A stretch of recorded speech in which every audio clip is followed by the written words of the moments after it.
क्रिया चालू आहे, लक्षात येत नाही. बरोबर आहे ना? रात्री खाल्लं, सबंध दिवस खाल्लं, सकाळी उठल्यानंतर जे कार्य पोटामध्ये घडलं, जे पाहिजे होतं ते ठेवलं, नको आहे ते बाहेर फेकून दिलं. कार्य चालू आहे का न चालू आहे? तुमचा बाहेरचा मिक्सर फिरलेला दिसतो, पोटातला दिसतो का? काय पोटातला मिक्सर दिसतो का? पण फिरत नाही का? पचनक्रिया म्हणजे मिक्सरच आहे. पचनक्रिया म्हणजे मिक्सरच आहे. पोटात चालूच आहे तो, ते बटन कधी बंद नाही आहे, बरोबर चालू आहे. टक टक टक टक टक टक टक टक टक टक चालू आहे. ते तुम्हाला ह्याचं माहिती आहे की नाही? ते रस काढायचं मशीन आहे की नाही तुमच्या घरी? काय अरे काय होय बोला, नाही बोला. मोसंबीचं, संत्र्याचं, मग एका बाजूला रस पडत असतो आणि एका बाजूला चोथा पडत असतो. कळलं का?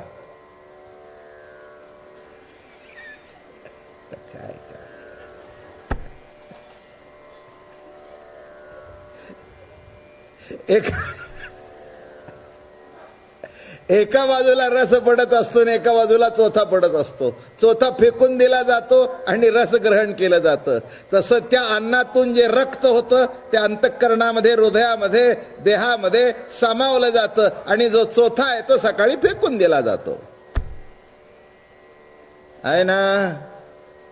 त्याच्याकरता ते घालावं लागतं, मशीन चालावं लागतं. इथलं कधी बंद पडलंच नाही.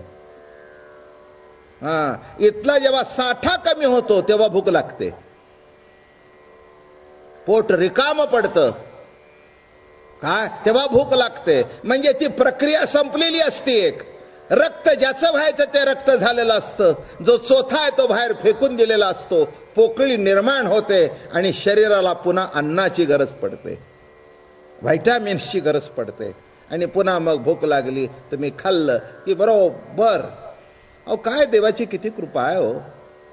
जेवीला तिखट लागतं पण याच्या पलीकडे गेल्यावर तिखटच लागत नाही. काय देवाची कृपा आहे. अहो हे केवढी मोठी रचना घडली आहे. ही ओवी घरी जाऊन नीट बघा. आलक्ष लक्षावर लक्षाशिवाय कसं येते ते. ही ईश्वरी सत्तेची एक अलौकिक क्रिया आहे. म्हणून आता पुष्कळ सांगावं असं वाटतं पण जाऊ द्या, जरा पुढे सरकत सरकत सरकत जावं. सांख्यांचं ध्यान असं आहे.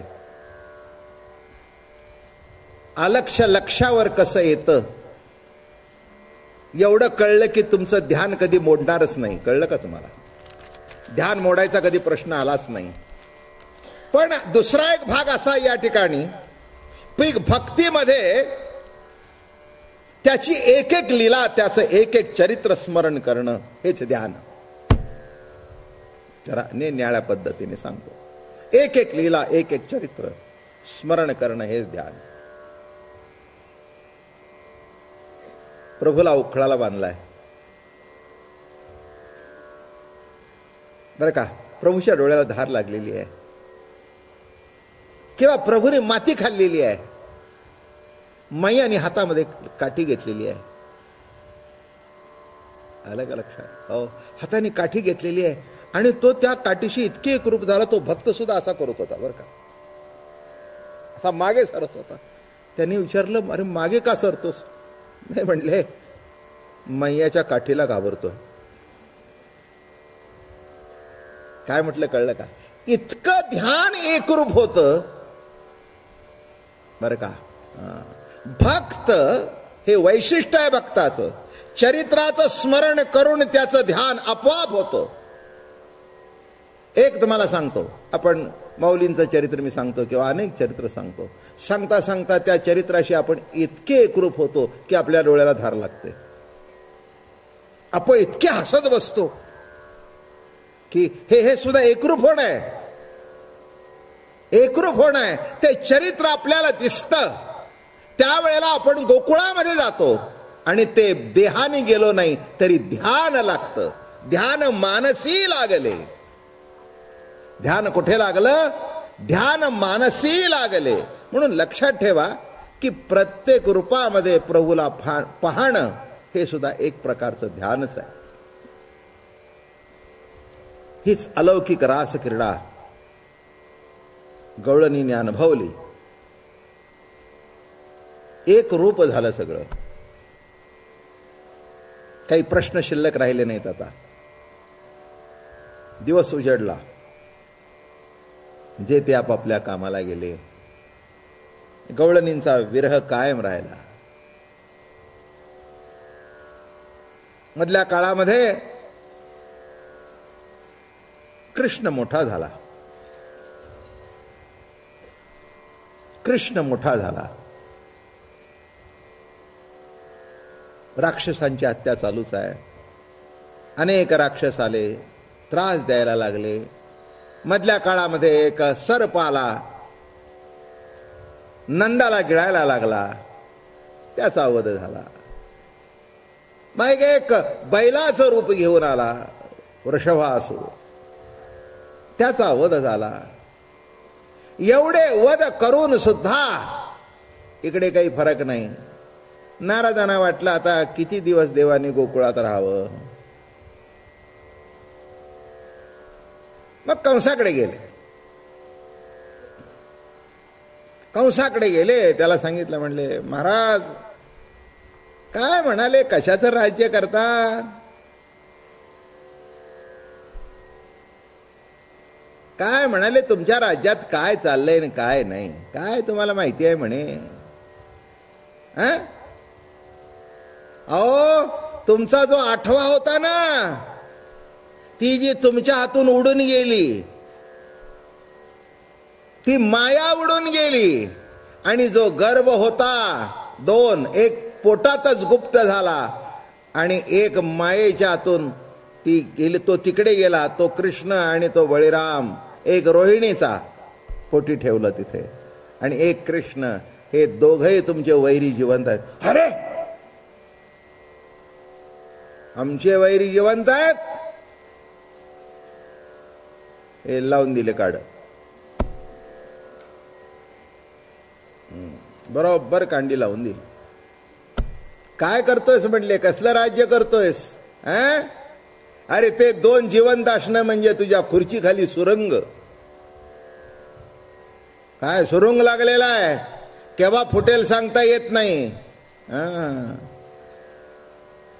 बघ, नीट लक्ष दे. काय करावं आता? काय करावं? याला तर मारला पाहिजे. एक मी तुम्हाला सांगतो, हे जे जीवनातलं जे सत्य आहे आणि विश्वातलं जे सत्य आहे ते कधीच मरणार नाही. तुम्ही किती मारण्याचा प्रयत्न करा, ते सत्य कधी मरत नसतं, कधीच मरत नसतं. आलं का लक्षात?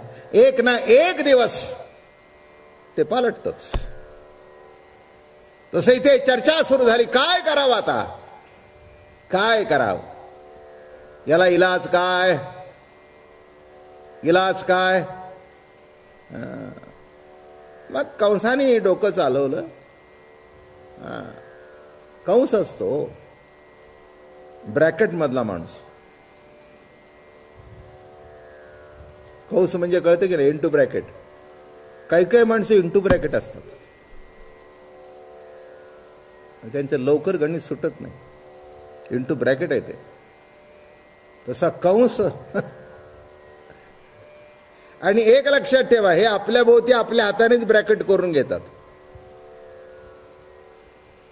आपल्या भोवती ऐकराया नवलपरी आपुला संकल्प आपणा वैरी. काय गोड लिहितात. ऐकराया नवलपरी. राजा परीक्षिती, शुकदेव सांगतायत, राजा परीक्षिती ऐक, या जगात कोण कोणाचं वैरी नाही. ऐकराया नवल परी आपुला संकल्प आपणा वैरी. आपला संकल्पच आपल्याला वैरी आहे. आणि मजा घडली इथे. याचं डोकं चालू लागलं. मग म्हणाले काय करायचं, हे गेले कसा ती पोरं? कारण म्हणाले हा वसुदेवन देवकी आहे, त्यांनाच मारूया. मूळ पदावर आलं पुन्हा. त्यांनाच मारलं पाहिजे. नारद म्हणाले, अरे बाबा, अरे त्यांना नंतर मार ना. त्यांना मारायच्या नादी लागशील आणि हातातून सुटून जातील. पहिले यांना संपव. हुशार. तुम्ही असं समजू नका की पूर्वी डिप्लोमॅट्स नव्हते. होतेच. नारदानी मोठी डिप्लोमसी केली.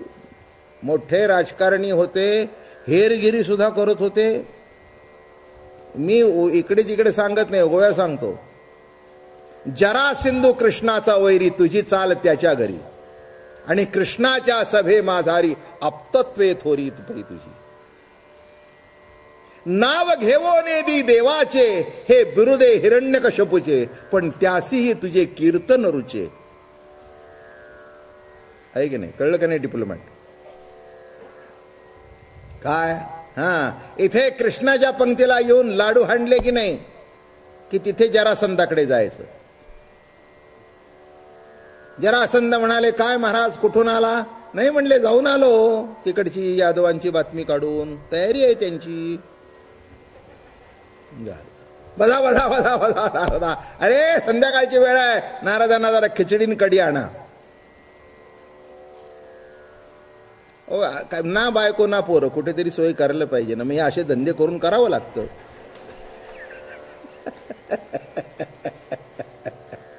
इकडचं इकडे इकडे म्हणून काही काही राजकारणामध्ये असेच असतात बघा. इकडचे तिकडे, तिकडचे तिकडे. याच्या ऑफिसमधून उठायचं आणि पलीकडे जाऊन बसायचं. ते असं म्हणत होतं तुमच्याबद्दल. नील लावून काढले. आला का लक्षात? मग साहेब आमचं काहीतरी बघा. पियाला सांगा, एक त्याला 2000 देऊन टाकतो, झालं. अशी खूप बनगडी चालतात. जाऊ दे, आपल्याला काही.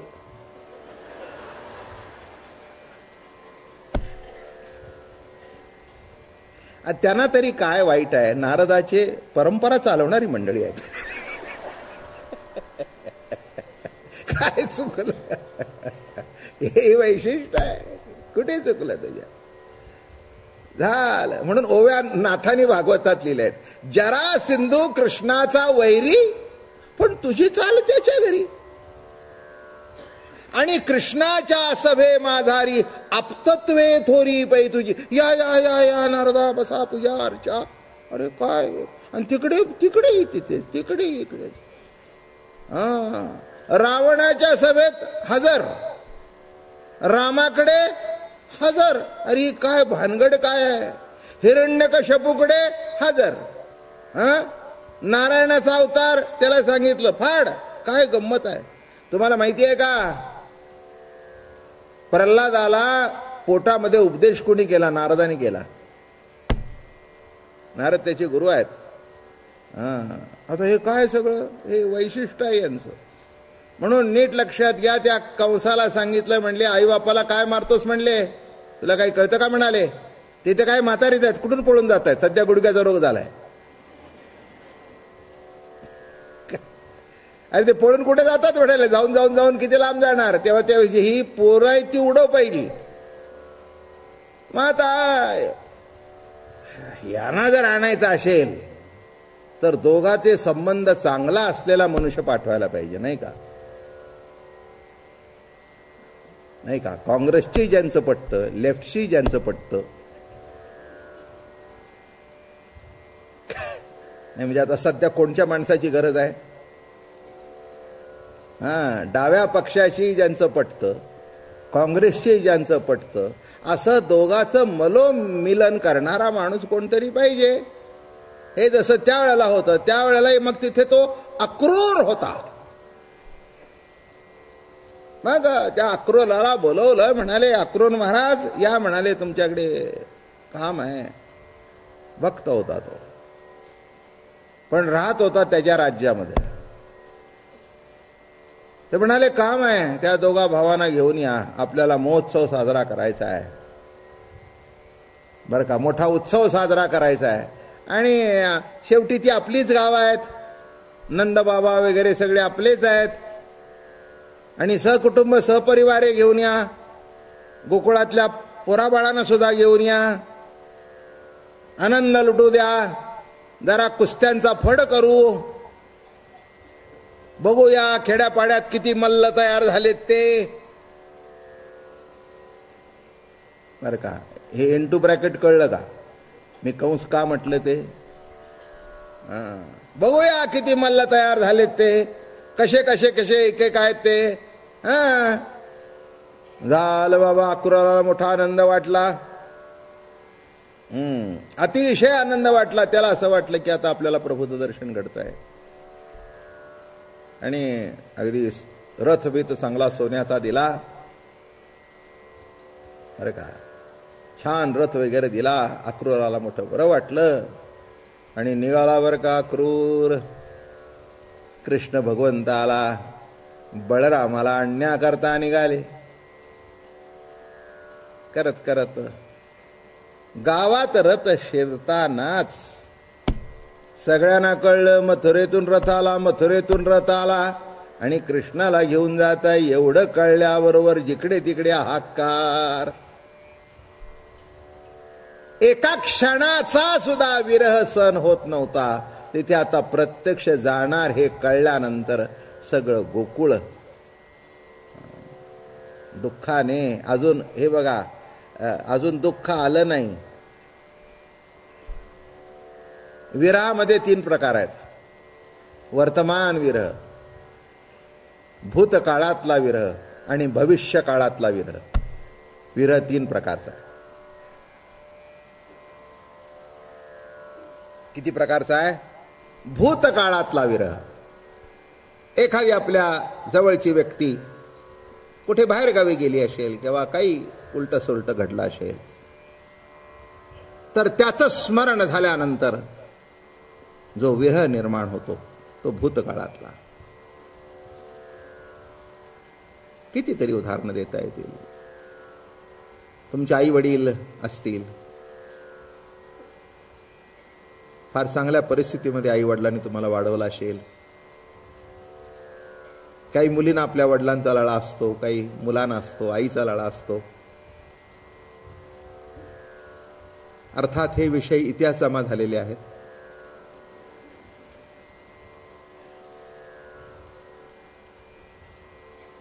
पण मला वाटत नाही काही असाध्य आहेत किंवा घडणार नाही असं काही नाही. मग त्या आई वडिलाचं स्मरण होऊन कुठेतरी कंठसद्गदित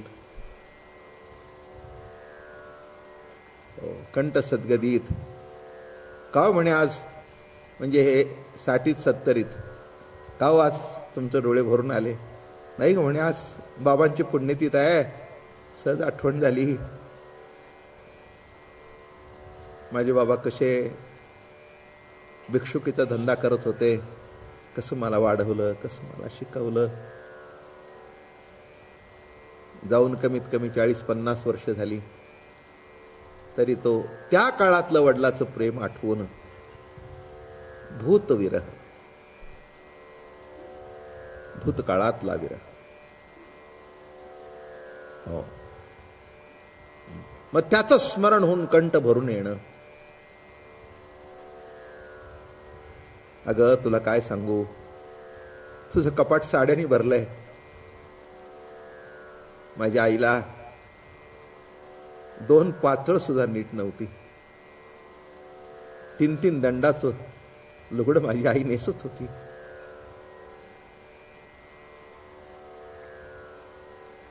तिने हे बघायला पाहिजे होतं. भूतविरह. अगं मी आजारी पडलो, माझे बाबा माझ्या उशाला 8 दिवस रात्रभर जागरण केलं. उशाला बसून जप केला, जय जय राम कृष्ण हरी, जय जय राम कृष्ण हरी. खूप प्रेम होतं. आता हा कितीत आलाय, वय किती झालं, पण 50 वर्षापूर्वीची आठवण काढून त्या भूतकाळातल्या विरहामध्ये, आणि तो एकरूप होतो. भूतविरह. आता कल्पना आहे की वडील भेटणार तर नाहीतच, आई तर भेटणारच नाही. केव्हा एखादा मित्र असू दे, तो जर गेला असेल तर त्याचं स्मरण झाल्यानंतर अरे काय आम्ही लहानपणी खेळलो, काय आम्ही बागडलो, अरे आम्ही दोघं एका ताटात जेवत होतो. तरुणपणातच गेला. खरं सांगू, तसा मित्र पुन्हा भेटला नाही. आणि डोळ्याला धार लागली. भूतकाळातला विरह.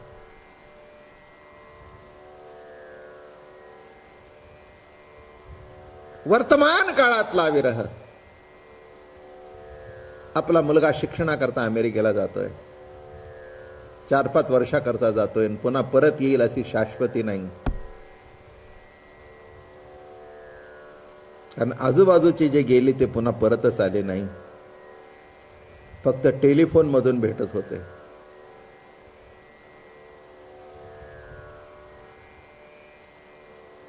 वर्तमान विरह. मुलाला मिठी मारलेली आहे, कडकडून मिठी मारलेली आहे मुलाला, पण त्या मुलाचा खांदा त्या आईच्या वडिलाच्या अश्रूंनी भिजून गेलेला आहे. अगं आई, रडतेस कशा करता? मी तर अजून गेलो नाही ना. नाही रे, पण निघालास ना. अरे बाळा, तुला माहिती नाही, लहान होतास म्हणजे डोळे फोडून तुला इकडे तिकडे